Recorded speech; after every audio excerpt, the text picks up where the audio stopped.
is a pack that you strap on around your waist, clicks in the back, carry all your stuff in it. The downside to this pack for me is that there is a certain member of our hunting crew, Jayton, who would make fun of me for carrying it. Now, we're not going to talk about that. We're going to talk about the fact that you needed to have whatever pack works best for you to carry all of your stuff in. So, the great thing about this pack is that you have smaller size pockets, medium size pockets, you have a big pocket on the front, you have lots of room to carry all the things that you need. Goes around your waist, hooks in the back, it's adjustable, you can make it fit any size waist. The downside to this pack, at least for me, is that whenever I would put it on, sometimes it would snag on either the ladder blind that I was climbing up in, or if I'm scaling a tree, trying to get up into a lock-on, I would snag this on the bark of the tree. So with time, this became a little cumbersome, especially as I went through the motions from year to year of deciding what I did need to carry, what I didn't need to carry. The pack became a little bit heavier. So I have this year switched to a different pack, hoping that I'm going to like it a little bit better. I'm going to show you that one here in a second. So let's talk about what we carry. Mark and I and John all shoot 3D archery when it's not deer season. So between the time of deer season, any other time of the year, essentially, we are shooting 3D archery. We go all over the state of Texas, and doing that, I shoot a back tension release. So the majority of my shooting is done with a back tension release. For that reason, I also choose to hunt with a back tension release. That just keeps me in the same groove from season or from sport to sport, knowing that I'm not having to change everything that I'm already used to doing. In other words, I can pick up my hunting bow and shoot it. I can pick up my 3D bow and shoot it, and I'm not having to change the way that I do that. So I also choose to hunt with a back tension release. Now, having said that, I keep my release in my pack. I also keep a backup release in my pack because, let's face it, you drop things out of the blind, John. I drop things out of the blind. If I drop my release and it's dark, I'm not going to climb down the tree that I just spent 5 minutes trying to get in to get it. I'm afraid of heights. You guys are going to figure out some things about me this season. I'm afraid of a few things. Heights is one of them. I'm not going to climb down to pick it up, so I keep a backup release in my pack. I know these two look different, but they shoot the same for me. So these are the two releases that I keep in my pack. Rangefinder. You need to have a rangefinder in your pack. There's some talk amongst people about, no, you don't need it. You should be able to look and decide how far it is. I'm not going to let a very nice buck that I want to shoot walk out on me because I'm not sure how far it is. I know how far it is to certain landmarks in my blind, but if there's an animal that's close to where I think it is, I want to be sure. I also don't want to make a bad shot on an animal because I didn't know how far away he was. So rangefinders are a must. Hunting knife. Everyone needs a good hunting knife in their pack. There's lots of reasons to carry a hunting knife. We're not going to talk about those reasons today, but make sure you have a good hunting knife. I'm going to share mine with you guys. This is a very beautiful knife that was handmade by a gentleman that lives not too far from us. It was given to me as a gift by my wonderful husband. It has this great handle on it, places for you to put your fingers. The great thing about this knife, look here, it has my initials on it. Isn't that great? My husband's a wonderful man. So, I do get to carry this beautiful knife in the pack. It's really pretty. So, hunting knife. Alright, moving along. My flashlight. Let's talk about flashlights for just a minute. I'm afraid of the dark. I'm not going to walk in the blind without a flashlight.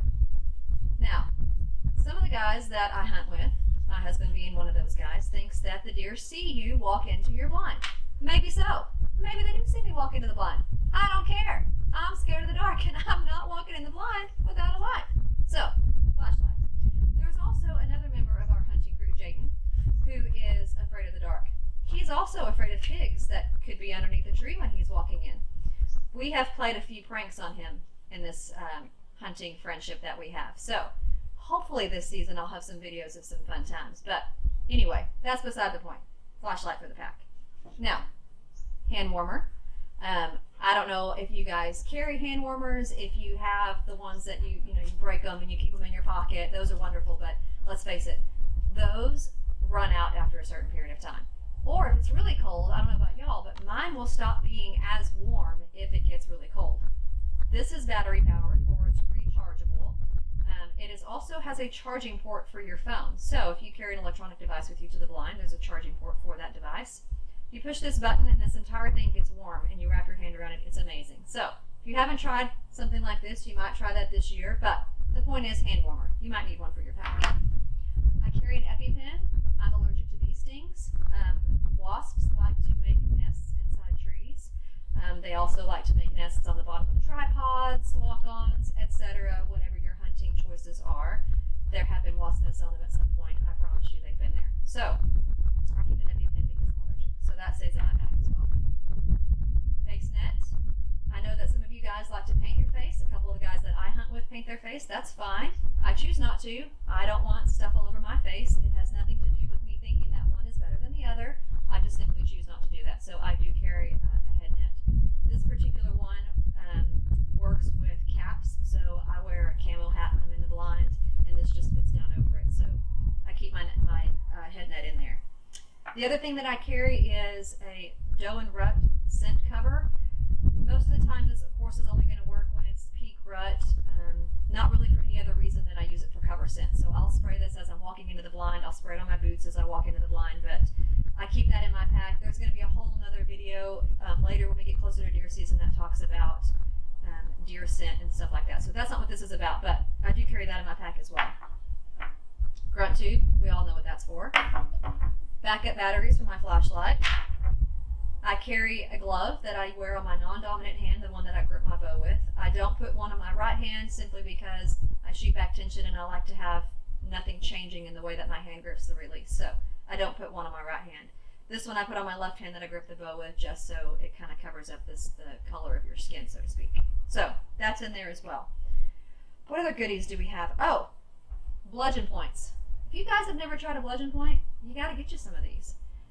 Let's say you're sitting and you've poured out some goodies for a buck that you have coming into the area. Maybe you've put out a little bit of protein. Maybe you have this nice little mixed mash of food that you like to use, deer attractant, whatever you prefer. And you have a coon come in and he's just having a grand old meal on your stuff. Can you believe that? The audacity. So I keep these. You put one of these on, you shoot a coon in the butt, he runs off, life is great. You go back to your hunt, all is great. So I keep those in my pack as well. I think that is, oh wait, I did forget one thing. You better not make fun of me for this.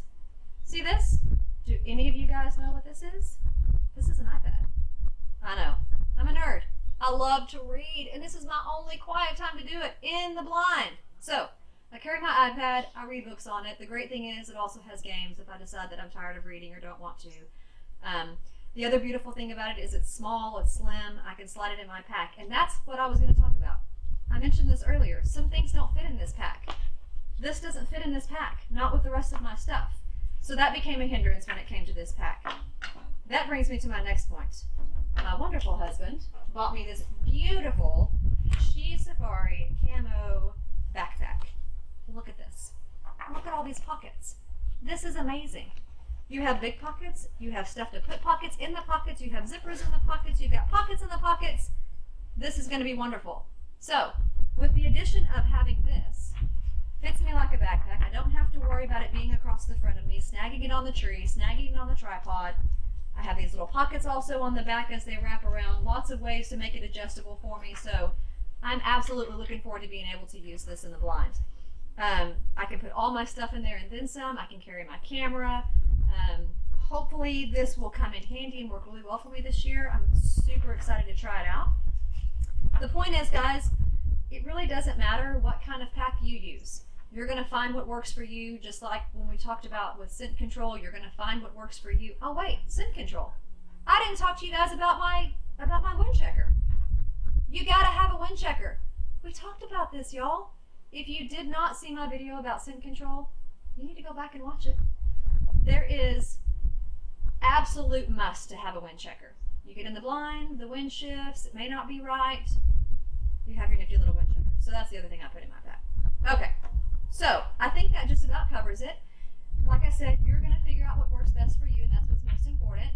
So that's really all I have for y'all tonight. Again, thank you so much for tuning in. I know that this takes time out of your day, but we appreciate you joining us. Please like, subscribe, share, tell your friends. The other thing is, if you have a comment or something that you would like to see or didn't like about the video, or a question that you have about something, please comment at the bottom down here. You see where it says comments? You click, drop down, put in your comment. If you'll ask me some questions, I'll be glad to answer them on video. Mark can answer your question. John can answer your question. We would love to hear from you. So leave us some comments and we will answer you in our videos. I hope that this helps you all. I hope that this helps you decide what you maybe should carry or shouldn't carry, or at least give you an idea if you're otherwise unsure. So thanks for joining us, and you guys have a great evening.